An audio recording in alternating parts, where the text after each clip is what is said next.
Okay, so this one is for all my brothers out there that deal with anger issues, short fuses. As you probably already know, this can get you into hot water in relationships and really screw up your life if you don't get a handle on it. But I think even just understanding what anger is, the difference between aggression and anger, having some tools to deal with the energy that comes up when there's anger, having mindsets to work with when you're dealing with the stories in your head that are creating the anger when someone is saying or doing something that you're perceiving as a threat and being able to see whether or not it really is a threat. All of these things are going to help you work with your anger more. You don't have to live the rest of your life as a person who cannot control their anger. This is something that everyone can do with a little bit of help. So first, let's talk about what anger is. Anger is often a reaction to a real or perceived threat. Your body is activated and you go into some type of fight response. Now, this can be real, like if someone's attacking you, you're probably going to want to fight back. Some people might want to hide or run away, but it's pretty normal to also feel like you want to fight back to get safe. But it can also be someone just saying something to you, or it's the sense that someone's taking advantage of you. And this often comes up in relationships because it's not always fair. And if you don't feel like you're able to share how you feel about something, even if it's very unskillful, you might start to feel that anger rise. Like someone is trying to manipulate me, take advantage of me, and you don't want that to happen. So you fight back, or you try to explain yourself, and the other person, your partner, gets activated. And now you're both feeling really angry. And this is one of the main patterns that I help couples with because it doesn't take much for someone to get a little bit activated and then they don't know really how to deal with that. Maybe it's a complaint or a side eye or sarcasm or a jab or even your sense that they're not pulling their weight in the relationship in some way. And then the response to that phrase or action is defensiveness. And you come back with something and then they come back with something and then it just flares up. This can happen within a matter of seconds. And sometimes people will get into long, drawn out, hours long disagreements where they're both extremely angry and protective and they're launching grenades at each other and making accusations and blaming each other, not feeling seen, not feeling safe. And then the fallout from that is sometimes people don't recover. They like never recover. Maybe they sweep it under the rug, but they don't ever come back to the thing that happened and they're not able to deal with it. And if this happens enough in a long-term relationship, it can start to feel like, I don't even like this person. We get into disagreements all the time. We're at each other's throats. So what's the point of even being in this relationship? We're both miserable. So I'm just kind of painting a picture as to how things can go if you don't deal with this. And maybe you've already been here before in one or several of your relationships, or maybe you're currently here in your relationship. I think you need to know what's ahead of you if you don't learn how to deal with your anger. And I want to go back to my original point about what anger is. And it's also important to know what anger is not. Anger and aggression are two different things. They can often coexist together. They can also be separated. It's totally possible to feel your anger in a presenced, grounded, skillful way. I would call this clean anger, and to use language that is going to be more palatable to anyone who's in your presence without moving into aggression, verbal attacks, physical violence, punching walls, slamming doors, all those things that really create a lot of problems in your life if you deal with angry outbursts. And this may be the first time that you're ever hearing these two things separated. And I can tell you why. I was never taught this growing up. I assumed that anger meant that you acted angry and you did angry things. And I got into a lot of fights with people, physical fights when I was younger, teenager. And I also got into verbal altercations with my partners whenever something would come up because we just didn't have the skill to deal with it. And even now, it can still be a challenge for me. I don't do anything really mean or say anything really mean to Jenny, but sometimes she can still feel that subtle aggression come up. I kind of like get big.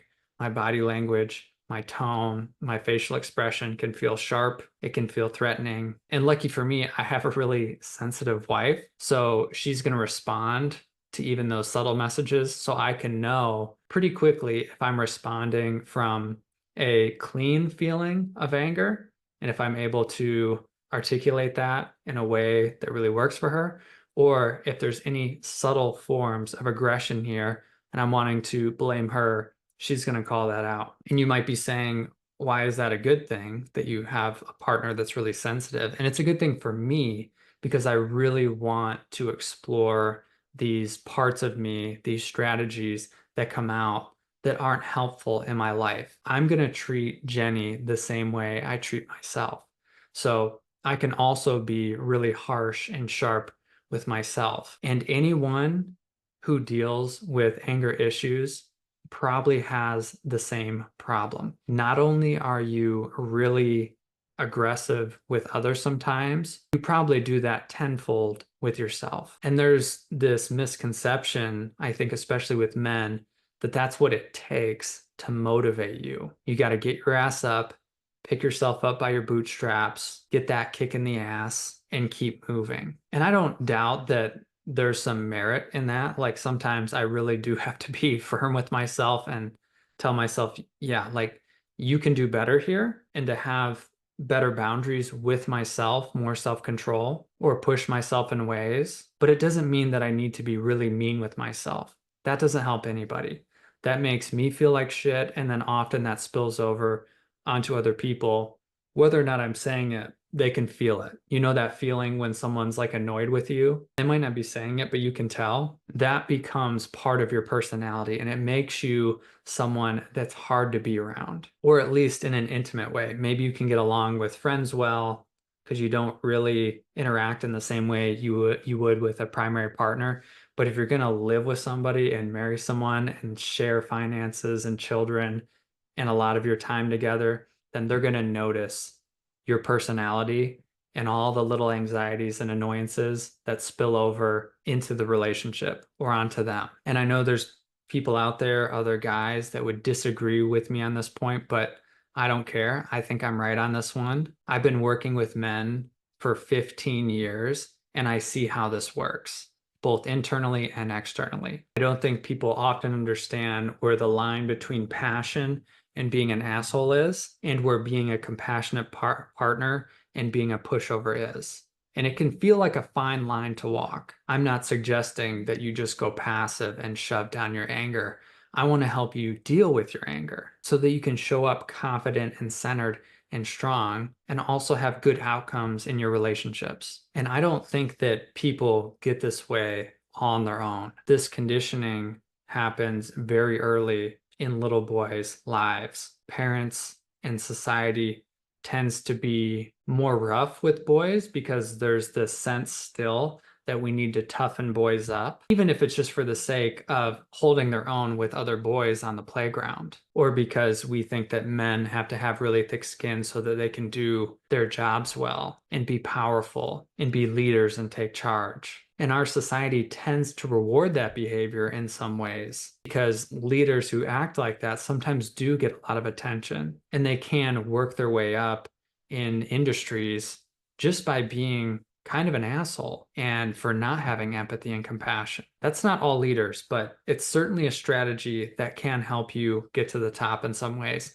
But I can guarantee you it does not help in marriage. And my theory about men who project their anger out onto the world is not that they're strong. It's actually that they're weak. To me, it says that they don't have much capacity for their emotional experience. They are transported back into their 6, 8, 10-year-old self, and they're acting childish. If we were to look at their behavior, just take a little snapshot of how they're behaving with others when you really can't control your anger, you're going to look more like a little kid than you are an adult. And your IQ is going to drop. We have research on that. When people are really, really angry, they actually get stupider.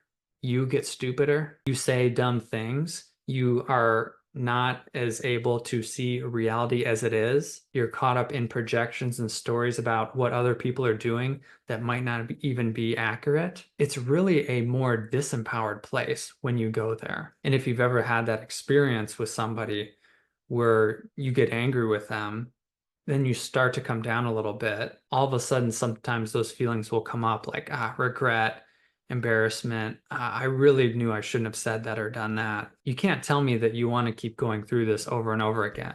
It's just not fun. It doesn't help you or anyone. So there's a few pieces to this work. One is to understand your own childhood wounds. How did your mom or dad or siblings or the kids in school impact your angry responses? Where do you actually still need to protect yourself in reality? And what's just a projection of some past thing that you're mapping on to the people in your life or the world now? That's the first thing. The second thing is that you actually have to grow your capacity to be with your own anger, be with that energy. So the next time that you feel yourself getting agitated and you want to blow up, you need to learn how to turn that energy inward and take care of yourself here and breathe and hold this so that you can have that experience of your nervous system calming down and so that you can respond from a more intelligent, grounded, secure place. And if you're in a long-term relationship, then you'll probably have plenty of times to practice. So that's good. The third thing is that you actually need to learn new language to communicate your experience. And even though you're going to be speaking English, it's really an entirely different language. You're probably going to end up using words that you don't normally use. And you've probably even heard me use some of those words here. And imagine this. Imagine that your partner comes to you with some complaint.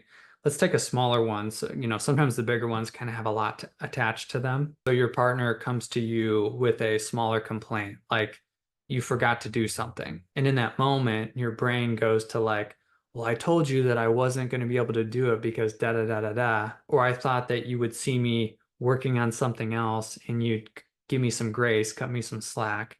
Whatever that story is, which could be valid. But either way, you feel that energy rise, you feel the anger come in. And instead of going to defense and maybe even attack, you say something like, oh man, I'm noticing I'm feeling angry as you share that with me. I just need to take a minute here. There's something going on. It feels kind of intense. I don't want to spill over onto you with this. Let me just take a minute. I understand that you are upset that I didn't do the thing I said I was going to do. That makes sense. I do want to explain my side, but first, I want to validate that the experience that you're having is real. And thanks for bringing it up. I do want to work through this with you. Think about saying that. On my best days, I make moves like this, and it feels really, really good. Because A, my wife generally responds really well to that.